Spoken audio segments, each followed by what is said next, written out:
সুপ্রিয় দর্শক শ্রোতা, হীরা টিভির পক্ষ থেকে সকলকে সালাম ও শুভেচ্ছা। আজ আমি খুলনা শহরের একজন বিশিষ্ট লেখিকা, আমাদের শিশু সাহিত্যিক, তার বাসায় আসছিলাম। তার ঘরের ইয়েটা দেখলে, আসবাবপত্র দেখে বুঝতে পারছেন। এটা দেখেন, গতদিন উনি সম্মাননাটা পেয়েছেন খুলনা লেখিকা সংঘ থেকে। ওনার সঙ্গে দেখা করতে আসছিলাম। এখানে অনেক লোকজন আপনারা দেখতে পাচ্ছেন। তবে এটা কেন জানেন? এইটা একটা কারণে, যে সে কারণটা হলো ওনার বাড়িতে এত যে লোক আপনারা দেখেন। শিশু সাহিত্যিক আমি শুধু বলেছি, আপনারা হয়তো কী মনে করবেন। দেখুন, তার বইয়ের ছবি দেখলে আপনারা বুঝতে পারছেন সত্যি তিনি শিশু সাহিত্যিক কিনা। তাই দেখুন, আমি এখন বর্তমান ওনার বাড়িতেই আছি। তবে ওনার বাড়িতে যে গৃহপরিচারিকা ছিলেন ছোট্টবেলা থেকে, আজ তার সন্তান, তার নামটা তার মুখে শোনেন। তোমার নামটা? রমিসা। সে ছোট্টবেলায় সে লজ্জা পাচ্ছে কথা বলতে। ছোট্টবেলায় শিশু সাহিত্যিক আশরাফুন্নেছা দুলুর বাসায় ছিলেন গৃহপরিচারিকা হিসেবে, এবং তার সঙ্গে সঙ্গে ঘুরে বেড়াতেন, তার কাছেই থাকতেন এবং সেই থেকে উনি ওনাকে নিজের মতো করে মানুষ করেছেন। এরপরে তার বিয়ে হলো, বিয়ের পরে তার বাচ্চা হলো। আজ সে বাচ্চা এসএসসি পাশ করেছে। সবার সামনে দেখুন, তারা এই যে আশরাফুন্নেছা দুলু, আমরা তাকে দুলু আপা বলেই জানি। দুলু আপার সামনে মিষ্টি আছে, পাশে আলমা চাপা আছেন। উনি একজন লেখিকা, হ্যাঁ, দুইজনই লেখিকা প্লাস সমাজসেবক, এটা আপনারা বলতে পারেন।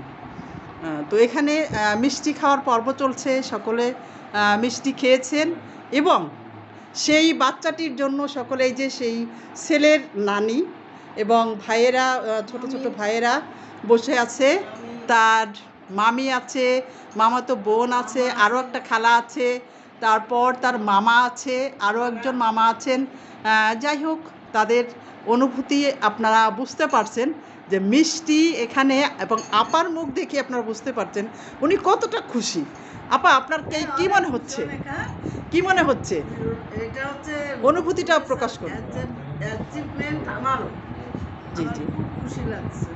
সে রেজাল্ট নিয়ে দৌড়ে আসছে, সে আমাকে বর্মা বলে ডাকে, সঙ্গে সঙ্গে আলহামদুলিল্লাহ আগে আমার কাছে দৌড়ে আসছে। আচ্ছা আচ্ছা, তার অনারে এখন এই মিষ্টি খাওয়ানো আমার তরফ থেকে। ওর মা এখন মিষ্টি কিনে নেই, আমাদের ফাঁকে দিছে। যাই হোক, আমি সবাই মিষ্টি খাওয়ালাম। মাশাআল্লাহ, আলহামদুলিল্লাহ আলহামদুলিল্লাহ। রমিসা, এই যে তোমার ছেলে পাশ করছে এবং এই যে এখানে মিষ্টি খাওয়া খাই চলছে, এটায় তোমার কেমন লাগছে? তোমার অনুভূতিটা একটু শুনতে চাই, দর্শক শ্রোতাদের জানাতে চাই। অনেক ভালো লাগছে। বুঝাতে পারবো না যে আমি। সুপ্রিয় দর্শক শ্রোতা, আপনারা দেখতে পাচ্ছেন রমিসার দিকে তাকিয়ে, আসলে তার সাথে আর কোনো কিছু বললে সে আনন্দে কেঁদে ফেলবে। এটা হচ্ছে আনন্দ অশ্রু, তার চোখে টলমলো করছে।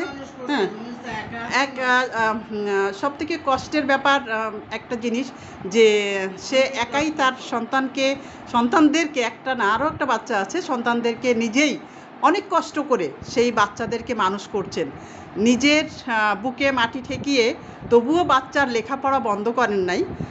সেই রমিসা আজকে বাচ্চা যখন এসএসসি পাশ করেছে, তবে আরও এগিয়ে যেতে হবে রমিসা। এখানে কাঁদলে হবে না, তাকেও পরিশ্রম করতে দিতে হবে, যে তাকে মানুষ হতে হবে এবং দেশের জন্য সমাজের জন্য সে যেন কিছু করে, সেই দিকে তাকে নিয়ে যেতে হবে।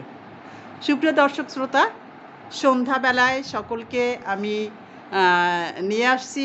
রমিচা আসছে, রমিচার আরেকটা ভাইয়ের মেয়ে আছে, ভাইয়ের ছেলেরা আছে, রমিচার মা আছে, আমরা দেখতে পাচ্ছি। তো সকলকে হীরা টিভির পক্ষ থেকে অনেক অনেক ধন্যবাদ, শুভেচ্ছা, শুভকামনা। আপনাদের সঙ্গে আরও একদিন দেখা হবে। হ্যাঁ, আল্লাহ হাফেজ, ভালো থাকুন, সুস্থ থাকুন, নিরাপদে থাকুন। হীরা টিভির পাশে থাকুন, লাইক কমেন্ট শেয়ার করুন।